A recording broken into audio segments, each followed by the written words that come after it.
So hello my beautiful viewers, કેમ છો બધા? મજામાં? આઈ હોપ કે તમે બધા એકદમ મજામાં હશો અને હું પણ એકદમ મજામાં છું. તો આજે હું તમને સફર કરાવવાની છું એક એટલા સરસ મજાના પ્લેસની ને કે તમે જોઈને મંત્રમુગ્ધ થઈ જશો. તો જી હા, ચાલો આપણે આપણી સફર શરૂ કરીએ અને આ સરસ મજાના પ્રાગ મહેલને નિહાળીએ. તો ફ્રેન્ડ્સ, હું તમને જણાવી દઉં કે આ પ્રાગ મહેલ છે ને તે ઇટાલિયન શ્રેણીનો એક અદ્ભુત નમૂનો છે. તમે યુરોપની જે મજા છે ને તે અહીંયા ગુજરાતમાં બેસીને પણ માણી શકો છો.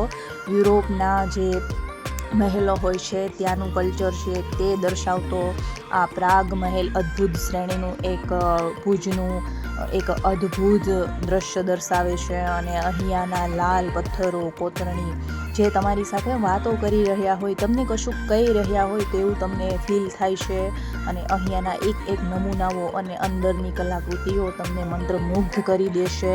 તો પ્રાગજી મહેલ ત્રીજાએ બંધાવેલો આ પ્રાગ મહેલ તમને ઇટાલિયન શ્રેણીનો મહેસૂસ કરાવતી એક અદ્ભુત કલાકૃતિ છે. તો તમે મારી સાથે એન્જોય કરો અને માણી શકો છો ઘરે બેઠા આ પ્રાગ મહેલની મજા.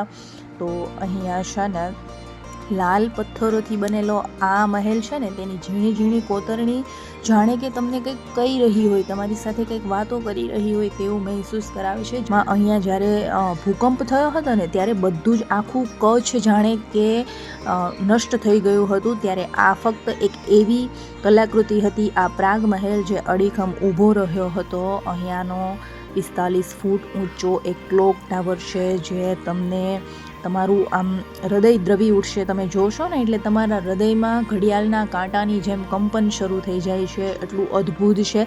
તમે વિડીયોમાં તો શું જોવાના, તમે નરી આંખે જુઓ ને તમને આ હા ઓહો એવું થશે. અને અહીંયાના આ લાઇટિંગ ઝુમરો, અહીંયાની કલાકૃતિઓ, કોતરણી મૂર્તિઓ, અંદરનું જે આખું રાજા મહારાજાની જે વિરાસત છે મતલબ અંદરની, તે જોઈને તમે એટલા ખુશ થઈ જશો ને. હું તમને રિક્વેસ્ટ કરું છું કે જો તમે કચ્છ ફરવા આવો છો અને સ્પેશિયલી ભુજમાં રોકાવો છો અથવા તો ભુજમાં આવો છો તો આ પ્રાગ મહેલની મુલાકાત અવશ્ય લેજો. મારી હાર્ટલી રિક્વેસ્ટ છે.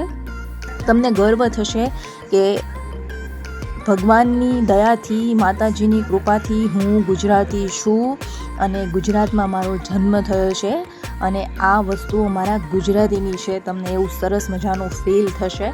તો વિડીયોમાં બની રહો અને નિહાળો પ્રાગ મહેલને.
ફ્રેન્ડ્સ, અહીંયાનો આ 45 ફૂટ ઊંચો ક્લોક ટાવર જે ભુજની શાન બાન કહેવાય છે, તો જુઓ તમે કેટલો સરસ નજારો છે.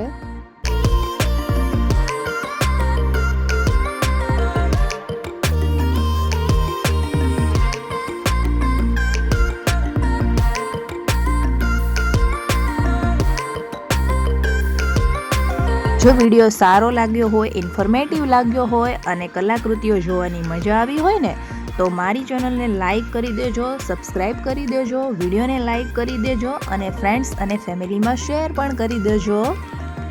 સો મારા વહાલા મિત્રો, ભારતમાં રહીને યુરોપનો અહેસાસ કરાવતો આ પ્રાગ મહેલ તમને કેવો લાગ્યો તે જરૂરથી જણાવજો. અને ફરી મળીશું એક નવા બ્લોગમાં નવા વિડીયો સાથે. ત્યાં સુધી જય માતાજી.